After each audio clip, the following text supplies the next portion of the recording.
Comment est née l'idée de ce village presque parfait que vous avez tourné notamment sur les hauteurs de Sanary?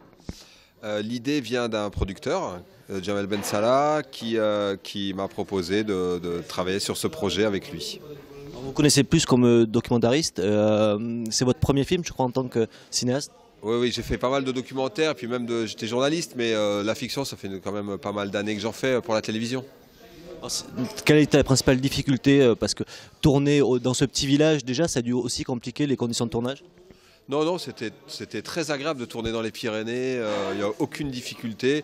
Ouais, il y a des petites difficultés de météo ou d'accès à un lac de montagne parce que c'est la montagne. Mais ça a été un tournage très agréable et très facile, très heureux en tout cas. Alors Laurent Deutsch, est-ce que c'était un rôle de composition, ce Parisien qui se retrouve propulsé dans un monde vraiment rural? Non, c'est vraiment un vrai con. Oui, c'est tout à fait moi, ça me ressemble. Un médecin qui pense davantage à soigner son portefeuille que ses clients, c'est quelque chose qui me parle dans ma famille, une famille de médecins où on s'est beaucoup enrichi sur le dos de la misère. Oui, c'est un rôle de composition parce que moi-même je suis à l'origine campagnard, je viens de l'Ouest. Et je regarde toujours par-dessus mon épaule pour savoir s'il n'y a pas moyen d'y aller pour des week-ends. Et quand on est parisien, et pour aimer vraiment Paris, il faut savoir le quitter. Et l'alternance finalement c'est idéal, donc je suis très heureux quand je me retrouve en pleine nature et je suis très heureux quand je me retrouve sous la tour Eiffel. Voilà, la vraie richesse c'est de pouvoir jouir de tout. Qu'est-ce qui vous a plu dans ce rôle? C'est ce personnage qui va peut-être se retrouver lui-même au contact de cette population qui a besoin de lui?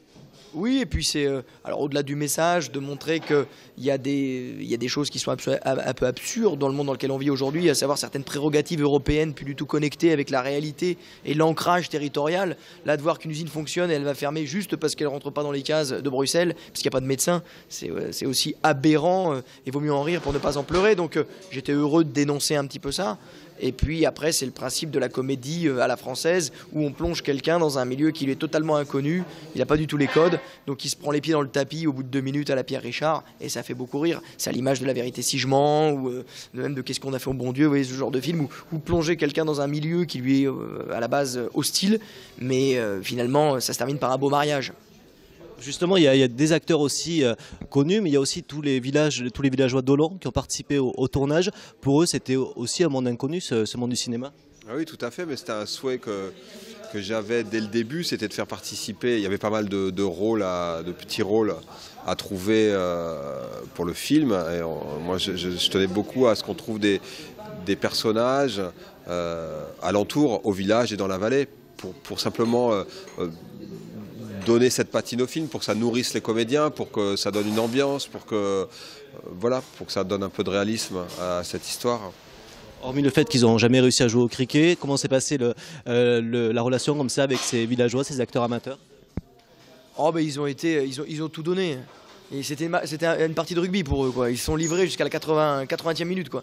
Et ils étaient, non, on sentait qu'ils étaient. Ils avaient envie de témoigner, de montrer toute la beauté, toute la richesse de ces terres un peu oubliées et qui sont pourtant pleines de promesses et qui seront peut-être l'avenir, qui ne sont pas mortes et qui au contraire sont encore pleines de dynamisme.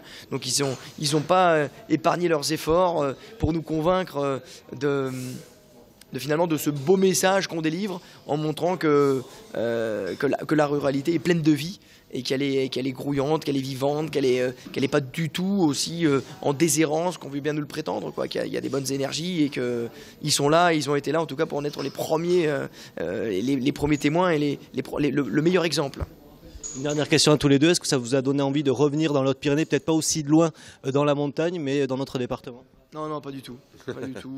Non, moi je suis très heureux d'avoir été en contrat à durée déterminée. Non, si, vraiment, c'est une super région, moi que je connaissais très peu, mais qui m'a donné envie de revenir et d'en faire le tour. Et puis peut-être, pourquoi pas, d'écrire un livre.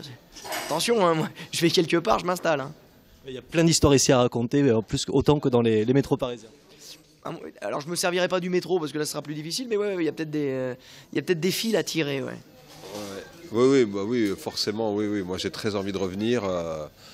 Moi j'adore la montagne et puis le fait de travailler avec des gens des Pyrénées. Quand vous allez quelque part avec des gens du coin, où que ce soit d'ailleurs, hein, que ce soit en France ou à l'étranger, si vous visitez, vous êtes quelque part avec les gens qui y vivent, c'est toujours plus profond, plus passionnant, plus intéressant, Voilà, moi j'ai envie de revenir, ils m'ont donné envie. C'est des gens qui aiment leur pays, c'est des gens qui aiment la montagne. Moi j'aime la montagne, l'été comme l'hiver d'ailleurs.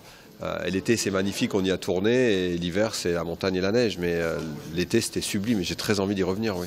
Moi je suis converti déjà, hein. Je dis plus, parce que ma belle famille habite dans les Alpes à la Clusaz, mais moi je dis plus les alpages, hein. Je dis l'Estive, hein. Ça y est, c'est parti, hein.